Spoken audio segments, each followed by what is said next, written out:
에스더를 묵상하는 가운데 저는 굉장히 개인적인 이야기라고 생각할 수 있는 이 에스더, 모르드게와 에스더라는 이 한 가정, 그것도 그냥 가정이 아니라 상실자와 상실자가 맞닿은 대한 가정이지 않습니까? 이 모르드게와 에스더가 직접적인 혈연 관계는 아니었지만 모르드게도 고향을 잃고 떠나온 실향민이었고, 에스더는 또 먼 가족, 친척 중에서 부모를 잃고 홀로 된 친구를 거의 입양하다시피 데리고 살면서 부모와 딸의 대한가족을 이루는 과정인 것이죠. 그리고 역사적으로 봤을 때도 이것이 개인적이 아니라는 사실을 계속 확인하게 됩니다. 어제도 이것이 하만이라는 사람이 이렇게 무리했던 이유가 무엇일까 이야기를 잠시 나누었지만, 한 달란트라고 했을 때 이게 34톤 정도 된다라고 이야기를 하거든요. 근데 은 1만 달란트라고 이야기를 한다라는 건 340톤 정도의 그렇죠. 맞나요? 제가 340톤 정도의 1만 달란트가 340톤 정도 된다고 들었습니다. 그리고 그 금액으로 따지자면은 한 1조가 좀 넘는 돈을 지금 들여서 유다 민족을 다 죽이려고 하는 하만의 모습을 보이고 있는 거죠. 개인적인 분노와 복수라고 하기에는 너무 큰 돈을 버리고 있는 것 아닙니까? 오늘 묵상하면서는 또 한 번 모르드게에 대해서 묵상하게 됐는데요. 모르드게가 2장 5절에 보니까 베냐민 지파라고 이야기하더라고요. 베냐민 자손이니 기스의 증손이요 시므의 손자요 야일의 아들이다 라고 이야기하는데, 이 하만이 어제 제가 아말렉 출신이라고 말하지 않았습니까? 그리고 이 모르드게가 사울의 후손 베냐민 지파라는 거예요. 어쩌면 이 사무엘상 15장에서 사울에게 진멸 명령을 내렸던 것이 이루어지지 않은 것이 굴러 여기까지 온 것이고, 하나님께서 이제 드디어 이 일에 대해서 매듭을 지으려고 지금 모르드게를 불러서 사용하고 있는 모습을 보게 됩니다. 우리는 종종 우리 신앙생활 가운데 어떤 일이 생기면요, 개인적인 문제나 개인적인 응답으로 여길 때가 굉장히 많이 있습니다. 모르드게가 고군분투하다가 성전 문지기처럼, 그 왕궁 문지기처럼 관직에 오르게 된 과정도 개인적인 응답이라고 생각할 수 있고요. 그리고 그럼에도 불구하고 절하지 않았다라는 이유로 자기뿐만 아니라 자기 민족들이 고통을 당하게 되었을 때, 하나님 왜 나한테 이런 일을 행하셨냐고 개인적인 원망으로 이어질 수도 있는 일이었어요. 에스더도 여러 가지 개인적인 상실에 대해서 하나님께 원망할 수 있었고, 개인적인 왕후가 된 것을 개인적인 응답과 회복으로 여기며 감사하며 살 수도 있었습니다. 하지만 오늘 본문은 계속해서 우리를 공동체를 향하게 하고 있습니다. 모르드게가 이 일을 알고 자기 옷을 찢고 그리고 애곡을 하면서 대성통곡하며 대궐 문 앞에까지 이르렀다라고 이야기합니다. 사람들을 문 앞에서 들어가게 할지 말아야 될지 지도하면서 관리하던 사람이 정작 자기의 문제를 놓고서는 발걸음을 이어가지 못하는 무력한 상황 가운데 처하고 있다는 것이죠. 이 사람의 개인적인 슬픔은 개인적인 슬픔으로 끝나는 것이 아니라 공동체의 슬픔으로 이어지게 됩니다.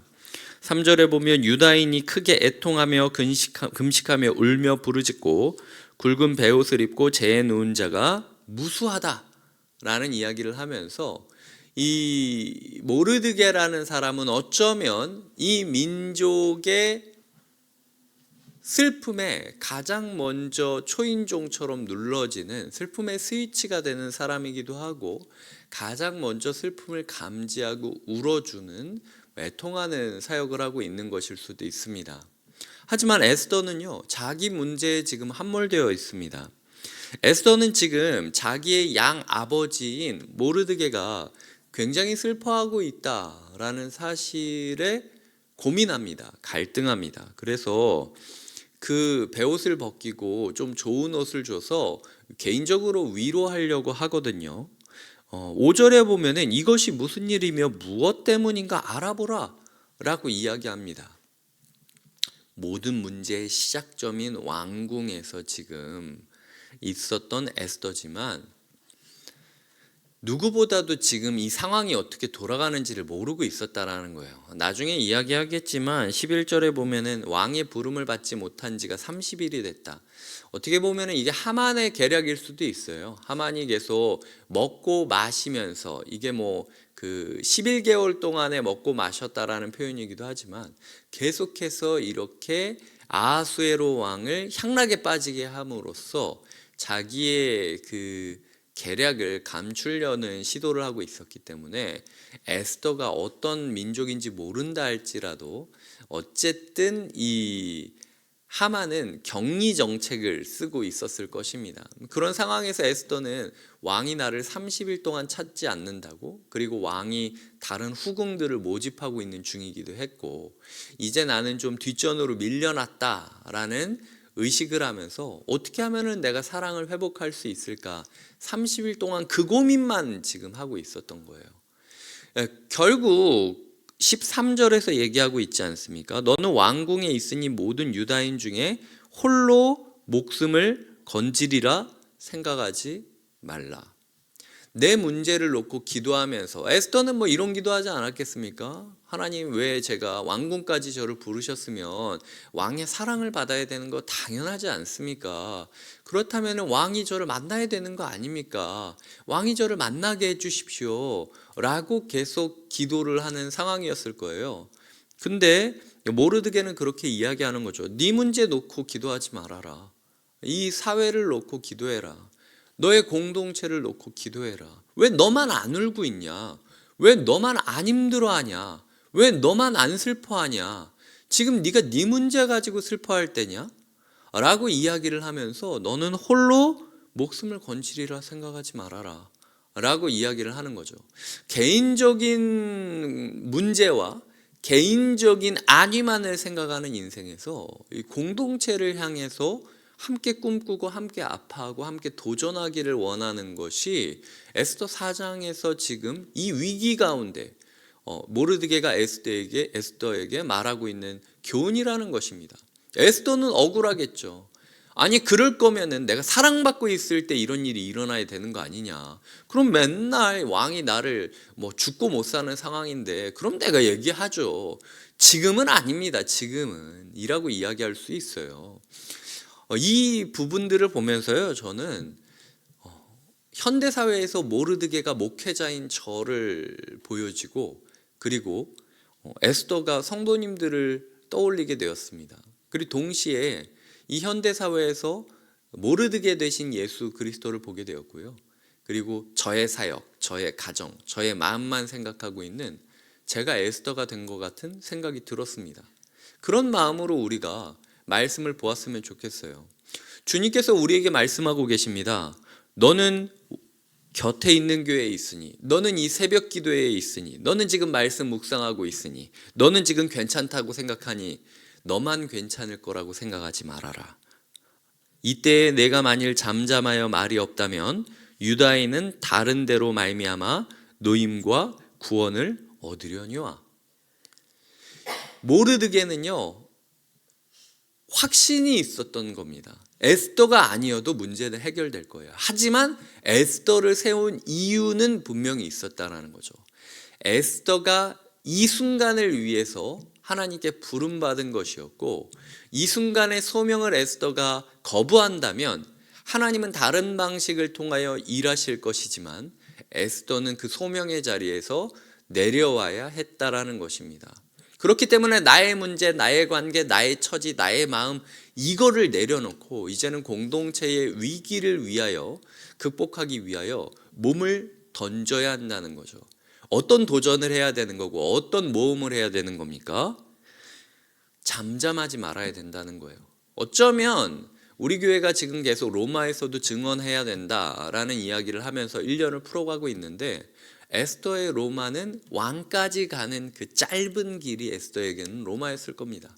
왜냐하면 죽으니까 암살 시도도 있을 수 있고 정치적인 개입도 있을 수 있고 왕의 권위를 훼손시킬 수도 있고 어쨌든 왕 앞에는 왕이 부르기 전까지는 못 나간다는 법률이 있었습니다. 하지만 죽을 걸 각오하면서도 각오가 되어 있냐는 거죠. 그래서 16절에 보면 금식한 후에 규례를 어기고 왕에게 나아가리니 죽으면 죽으리이다 라고 이야기를 하는 에스더의 교훈이 있다는 것입니다. 자기의 문제에 함몰되어 있었던 한 사람이 또 다른 한 영적인 멘토를 만남으로써 이제는 철저히 금식에 동참하고 시대의 아픔을 절감하면서 이 시대를 저항하고 거스르면서까지도 죽으면 죽으리라 라고 얘기하면서 한 사랑의 외침을 하겠다라고 달려가는 그 모습, 저는 이것이 교회의 건강한 교회의 사역이고 건강한 신앙생활의 열매다라고 생각을 하고 있다는 것이죠. 오늘 저는 말씀을 통하여 몇 가지 묵상을 하게 되었습니다. 첫 번째로는 모르드게가 필요하다라는 거예요. 이 시대 가운데 어쩌면 모든 일에 문제가 될 수 있는, 자꾸 거치는 돌이 되어서 거슬릴 수 있는, 그래서 누군가 보기에는 아니 모르드게만 침묵했어도 이런 일은 안 일어나잖아 라고 이야기할 수 있지만, 그럼에도 불구하고 자기 세계, 자기 고집에 머물러 있는 것이 아니라 시대의 아픔에 최선두에 서서 울어주는 영적인 지도자들이 있어야 된다는 거예요. 그렇기 때문에 오늘은 우리 교회 교육자들을 위해서 기도해 주셨으면 좋겠습니다.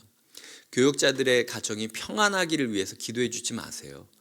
교육자들의 마음이 평안하기를 위해서 기도해 주지 마세요. 교육자들이 울어야 할 때 울 수 있기를 기도해 주셨으면 좋겠습니다. 아파해야 될 때 가장 자기의 몸을 뜯으면서 아파할 수 있는 고통의 최선두에 설 수 있도록 해달라고 기도해 주셔야 된다는 거죠.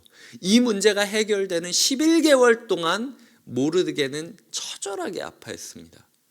하나님께서 이 순간이 오기까지 모르드게를 슬픔의 구덩이에서 굴리고 있는 거죠. 저는 우리 교회의 교육자들이, 그리고 이 시대의 교육자들이 그래야 된다고 생각해요. 그런 교육자들이 될 수 있도록 우리 교회 교육자들을 위해서, 그리고 저를 위해서 기도해 주시고요. 두 번째로는 영적인 어른을 만날 수 있기를 기도해 주셔야 됩니다. 에스더는요, 모르드게를 만났기 때문에 변했어요. 어제 스승의 날이지 않았습니까? 우리에게 스승이 누구입니까? 우리에게 모르드게는 누구입니까? 영적인 멘토가 떠오르지 않는다면 찾으셔야 돼요. 만드셔야 돼요. 다른 무엇보다도 그 영적인 멘토를 찾고 만들고 관계를 형성하는 것이 가장 중요한 일입니다. 그리고 영적인 멘토가 있다면 감사를 표해야 돼요. 그리고 존중해야 됩니다. 항상 귀를 열고 들어야 돼요. 그의 조언을 오래된 이야기로 여기는 것이 아니라 지금 나에게 주시는 하나님의 말씀으로 여길 수 있을 정도로 존중하는 마음이 필요하다는 거죠. 우리의 삶에 이런 영적인 멘토, 멘티 관계가 형성될 수 있기를 꿈꾸며 기도하는 것이 필요하다는 것이죠. 세 번째로는 홀로 목숨을 건지리라 생각하지 마셔야 됩니다. 자꾸 개인적인 신앙생활과 개인적인 안위에만 신경을 쓰면 안 돼요. 오늘만큼은 이 시대의 아픔에 함께 동참하며 교회에 대해서 묵상하고 이 사회에 대해서 묵상하는 것이 필요하다라는 것입니다. 우리의 마음 가운데 하나님께서 굉장히 개인주의적인 성향들을 지적하시는 게 느껴져요. 요즘은 조금만 마음에 안 들면 교회 떠나면 되는 겁니다. 조금만 불편하면은 내가 좋아하는 유튜브들만 계속 듣다 보면 알아서 골라줘요. 내가 듣고 싶은 말만 들려줘요. 그런 개인주의적인 시대로 넘어가게 된 것입니다. 더 이상 나 혼자 살아가겠다라고 생각할 필요는 없다라는 거죠. 그런 마음은 내려놓아야 된다는 거죠. 마지막으로 우리의 마음 가운데 유다인은 다른 데로 말미암아 노임과 구원을 얻을 것이다라는 거룩한 낙관주의가 있어야 됩니다. 모르드게는 이 슬퍼하는 기간 중에서도요, 낙관주의를 가지고 있습니다. 하나님께서는 100% 해결해 주실 것이다. 중요한 건 그 해결 가운데 종으로 부름받은 우리가 과연 이 명령을 따를 수 있느냐 없느냐에 대한 이야기를 하고 있는 것이죠. 너와 내 아버지 집은 멸망하리라. 이 아버지 누굽니까? 모르드게는 자기였어요. 왜냐하면 자기가 지금 아버지가 되어서 딸처럼 키우고 있는 거잖아요. 너도 죽고 나도 죽는다. 모르드게가 어쩌면 슬퍼했던 건 이 시간이 되었는데도 불구하고 침묵하고 있는 자기의 영적인 딸을 향한 아픔이었을 수도 있습니다. 하나님께서 우리에게 말씀하고 계십니다. 이 거룩한 낙관주의를 회복하며 우리는 그저 종된 자로서 종답게 살아가기만을 힘써야 된다라는 것. 오늘 하루 여러 가지 문제가 있는데 자기 문제에만 함몰되거나 아니면 시대를 향한 비판적인 시선만 있어서 이제는 안 될 거야, 다 끝날 거야 이렇게 생각하고 있다면 이것도 하나님이 주신 마음이 아니에요. 진짜 법률이 제정되고 데드라인이 지금 째깍째깍 가고 있는 순간에도 모르드게는 우리는 100% 구원은 받는다 라는 확신이 있었다라는 거예요. 중요한 건 이 구원의 통로로 내가 쓰임 받느냐, 아니면 내 딸이 두려운 나머지, 자기 문제에 함몰된 나머지 이 구원의 기회, 종으로서의 기회를 던져버리느냐라는 두려움 가운데 있었다라는 것이죠. 이 거룩한 낙관주의와 종됨 의식을 우리가 가지며 살아가기를 위해서 기도해야 된다라는 겁니다. 말씀을 맺겠습니다. 어쨌든 우리는 우리 문제를 떠나 하나님의 시선으로 세상을 바라보아야 됩니다. 그 하나님의 시선으로 세상을 바라보며 가장 먼저 아파하되 가장 먼저 기뻐할 것을 소망하는 자가 되기를 주님의 이름으로 축복드립니다. 기도하시겠습니다. 하나님 아버지 감사합니다. 모르드게와 에스더를 보면서 이 시대의 목회자와 성도가 어떻게 관계를 맺어야 하는지를 보게 됩니다. 이런 영적인 관계가 곁에 있는 교회 가운데 이루어지게 하여 주시옵소서. 동시에 모르드게를 예수님으로 느껴지고 그리고 에스더를 우리 스스로로 여겨지게 됩니다. 하나님, 예수 그리스도와 성령님과의 관계가 모르드게와 에스더와의 관계처럼 친밀하게 하여 주시옵소서. 주님께서 이 슬픔의 시간을 가장 기쁜 순간으로 바꿔가실 것을 기대하며 예수님의 이름으로 기도드립니다. 아멘.